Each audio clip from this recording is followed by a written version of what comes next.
Bueno, muchachos, continuando con los diferentes daños cerebrales, ¿cierto? Las diferentes, digámoslo así, etiologías o causantes del daño cerebral.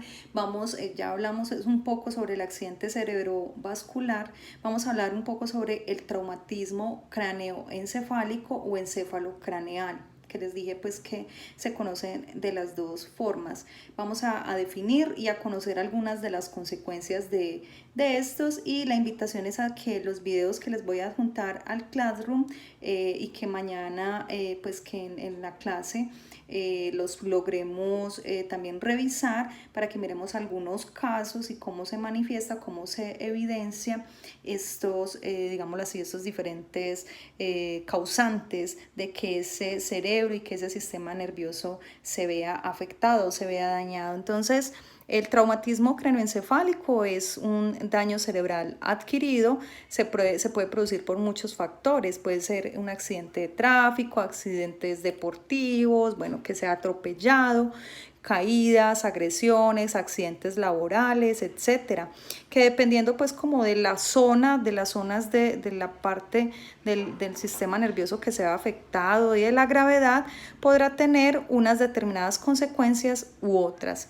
En este caso hay personas que, digámoslo así, tienen afectaciones y se logran rehabilitar, logran recibir rehabilitación y superar, pero hay otros pues que quedan con ese daño, esas secuelas de por vida, ¿sí? Incidencia al daño cerebral adquirido se produce pues en una franja de edad que suele ir entre los 16 y los 35 años aproximadamente. Es mucho más frecuente en hombres que en mujeres. Aunque esta sea la incidencia, tenemos que destacar pues que cada daño cerebral adquirido es singular, es individual, pues que puede lógicamente ocurrir en cualquier edad, solo que digamos que la prevalencia o digamos que los accidentes que hay reportados generalmente con traumas pudiera aparecer en este periodo, en esta edad, pero pues es importante tener en cuenta que a cualquier momento, a cualquier persona, pues lógicamente le puede pasar. Eso no distingue sexo, ni cultura, ni nada de eso, ¿cierto? Ni etnia, ni nada de eso. Cualquier persona puede padecerlo. Factores de riesgo, pues, que pueden ocasionar este tipo de traumas: el consumo excesivo de licor, el abuso de drogas, la conducción irresponsable y temeraria, la falta de protección obligatoria, digamos los cascos homologados para el caso de los motociclistas o de los ciclistas también, el cinturón de seguridad para los conductores y acompañantes, de pronto que no haya muy buena seguridad donde se trabaje, de practicar deportes de riesgo o de contacto como el fútbol, el rugby, boxeo, escalada, ciclismo, o también sufrir pues como enfermedades convulsivas como la epilepsia, pues que la persona lógicamente pues en una crisis de esta pudiera caerse y pues lesionarse su cráneo y en sí pues su cerebro. Bueno, hay unas, digámoslo así, unas secuelas, las vamos a ver, o unas consecuencias que esto puede generar a nivel físico. Pues suelen presentar dificultades en la precisión de los movimientos, estos movimientos se hacen más lentos. Ello implica que las personas pues con este daño cerebral deberán pues tratar de adaptarse y ajustar sus conductas y buscar la manera de compensarlos con ayudas ortopédicas, con estrategias, de pronto eso se llaman ayudas técnicas más especializadas como la silla de ruedas, muletas, caminadores, audífonos, gafas, lupas, computadores personalizados, adaptaciones informáticas. A veces hay personas que les adaptan los cubiertos, y en el hogar o donde digámoslo así, la persona frecuente también le hacen algunas adaptaciones o adecuaciones físicas. Los daños motores pueden provocar la falta de equilibrio dinámico en movimiento o estático, quietecito, convirtiendo la marcha pues en un, digámoslo así, un objetivo a destacar y siendo pues como difícil para ellos. Los sentidos después de un accidente de tráfico grave suelen verse menguados, suelen verse afectados. Puede ser que perciban zumbidos en el oído, puede ser que evidencien o refieran visión borrosa, pérdida del olfato, en general de la capacidad sensorial, gusto, déficit visuales, vértigo. Otras secuelas a nivel físico se observan con frecuencia, pues dificultades en la pérdida de la sensibilidad, del cierre perceptual, pues lógicamente eso afecta su cotidianidad al tener pues que utilizar artefactos eléctricos, digamos que pierden esa precisión o esa posibilidad de ver bien los estímulos, de interpretar los estímulos. Entonces si tienen que cortar o bueno, utilizar cualquier artefacto eléctrico, cocinar, pudiera pues generar una afectación significativa.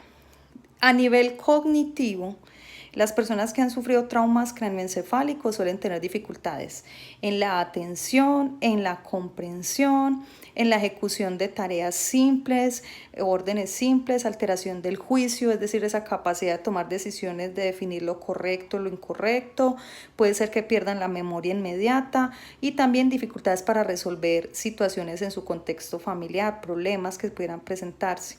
La apraxia o las apraxias suelen ocurrir. Estas son dificultades para realizar movimientos aprendidos, para ejecutar esas funciones motrices, como saludar o despedirse, ¿cierto? Esos son movimientos aprendidos y eso es un proceso que se conoce como praxia. Y cuando lo perdemos posterior a un trauma se llama apraxia, ¿cierto?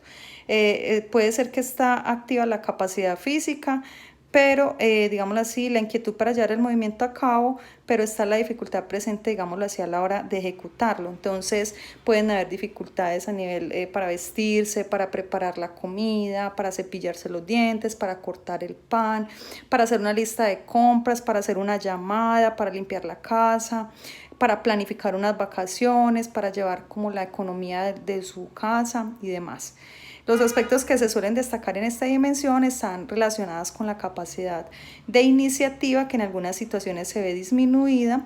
De pronto puede aparecer el comportamiento pueril o infantilizado. Puede ser que haya una desinhibición verbal y una desinhibición social, es decir, pues que pudiera ser que se vuelvan mucho más imprudentes, que no tengan como ese filtro, que le digan al otro las verdades en la cara y que no, pues como que no tengan esa capacidad de controlarse o de regularse, sino que digan las cosas así como sin pensarlo, sino más impulsivamente. Desde la dimensión emocional, en algunos casos se suele ver comprometido pues que algunas personas presentan evidentes cambios en el humor, en el estado de ánimo, versatilidad en las emociones, cambios significativos en esas emociones, como ambivalentes.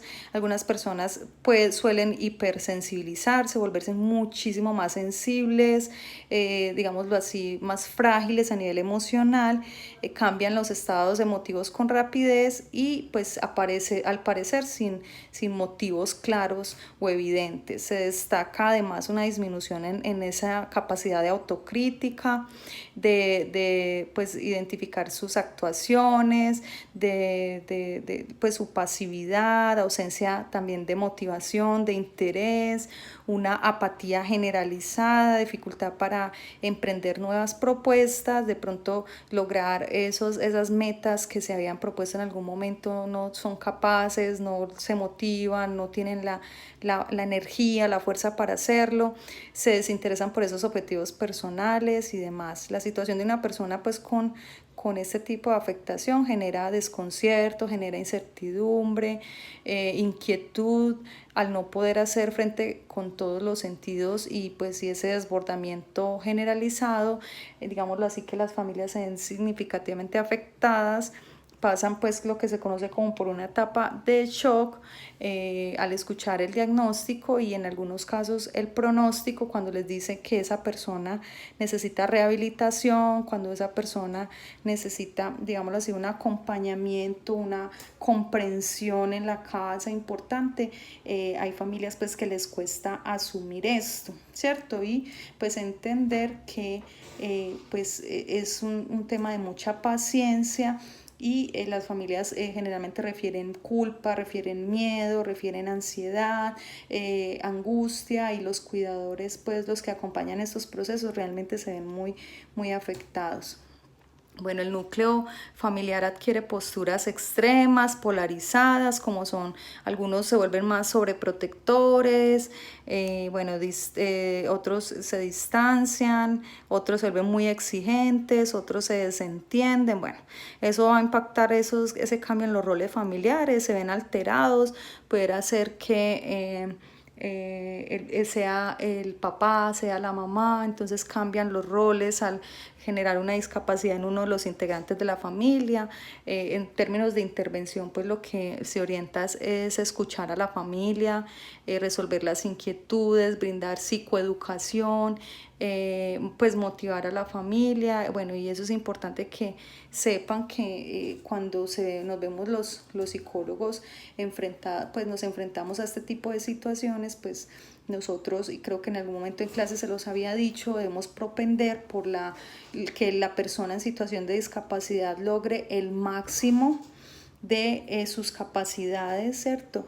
Digámoslo así, ya sabemos que hay un impacto emocional, entonces hay también que acompañar un proceso de duelo emocional, hay que estar, digámoslo así, llevarlo al máximo de su potencial, pero en la medida de sus capacidades emocionales también, irlo motivando, ir fortaleciendo esa autoestima, ir orientando y escuchando a esas familias que realmente estos daños cerebrales adquiridos traen tantas secuelas tan significativas que generan un impacto y cambia a nivel psicosocial. Cuando hablamos a nivel psicosocial estamos hablando de su familia y su entorno, incluso hasta laboral, todo se ve afectado, cambia significativamente, drásticamente, y yo creo que en gran medida aparece la función de nosotros los psicólogos allí. Pues sí, es común escuchar a personas con traumas craneoencefálicos que comentan pues que su círculo de amigos se va reduciendo hasta el punto pues de distanciarse y desaparecer.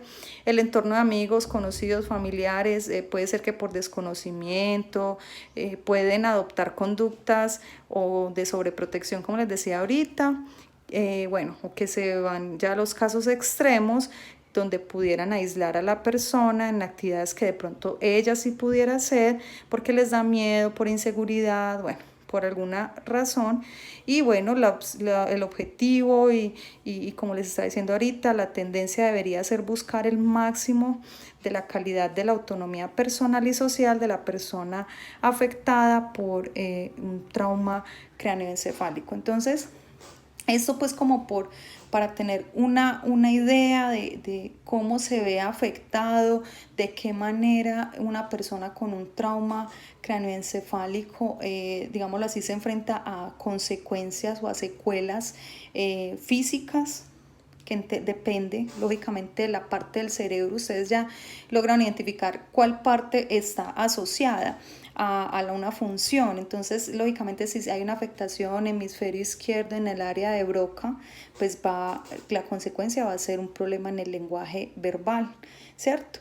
Eso se llama afasia de Broca, por ejemplo. O si la afectación fue en el área de Wernicke, entonces ya la afectación va a ser en el lenguaje comprensivo. Entonces ya se llama afasia de Wernicke, ¿cierto? Entonces ya les estoy como nombrando algunas de las patologías, eso ustedes lo van a ver en neuropsicología, ¿sí? Pero sí es importante que en este curso conozcan qué puede originar ese daño cerebral y más adelante pues que se enteren cómo se llama bien ese trastorno y cómo de alguna manera se pudiera rehabilitar o brindar un tratamiento a las personas que padecen de esto. Vamos a ver les voy a compartir este videíto de daño de trauma craneoencefálico. El cerebro es la parte más compleja del cuerpo humano. Este órgano de 1.36 kilos es la sede de la inteligencia, la base de datos de los recuerdos, intérprete de los sentidos y director de todos los movimientos. Recostado en su estructura ósea y bañado por un líquido protector, el cerebro es también el órgano más frágil en el cuerpo, con la misma textura y consistencia de una gelatina. Dentro del cerebro hay más de 100.000 millones de células nerviosas, llamadas neuronas, enviando señales eléctricas y químicas que van y vienen en el cuerpo. Cada neurona tiene un cuerpo celular, una larga fibra nerviosa llamada axón y proyecciones de cuerpos celulares llamados dendritas. Las dendritas sobresalen del cuerpo celular para recibir mensajes de otras células nerviosas. Los axones en el cerebro conectan las neuronas entre sí, lo cual a su vez da como resultado amplias interconexiones con otras áreas cerebrales. Debido a que el cerebro y sus células nerviosas son muy frágiles, los movimientos rápidos y repentinos de la cabeza pueden causar lesiones. Durante una lesión como tal, llamada lesión de golpe y contragolpe o de aceleración-desaceleración, el cerebro rebota una y otra vez contra la pared ósea interior del cráneo. En las lesiones de golpe y contragolpe a gran velocidad, el impacto puede ser lo suficientemente violento como para causar hinchazón y moretón en el tejido cerebral, llamado contusión. Sin embargo, en casos donde hay baja velocidad en las lesiones de golpe y contragolpe, el daño resultante no puede ser visible a simple vista. Mientras el cerebro se mueve una y otra vez en el cráneo, las áreas de densidad variada en el cerebro se deslizan unas a otras en diferentes velocidades. Los axones, al cruzar estas intersecciones, experimentan grandes fuerzas de cizallamiento, provocando su estiramiento y separación del cuerpo celular. Este evento se llama cizallamiento axonal o lesión axonal difusa. El daño cerebral puede continuar por horas o días luego de la lesión inicial. El daño de los axones puede llevar a colapsar la comunicación entre las neuronas del cerebro. El desgarre de los axones se degenera rápidamente, liberando niveles tóxicos de químicos llamados neurotransmisores en el espacio extracelular. A su vez, muchas de las neuronas circundantes empiezan a morir dentro de las siguientes 24 a 48 horas, empeorando los efectos iniciales de la lesión. Casos leves a moderados de lesión axonal difusa, DAI por sus siglas en inglés, pueden resultar en síntomas como breve pérdida de la conciencia, memoria a largo plazo dañada, habilidad para la solución de problemas reducida, inhibición social menor y problemas con atención y percepción. Los casos graves de lesión axonal difusa pueden resultar en coma o estado vegetal persistente.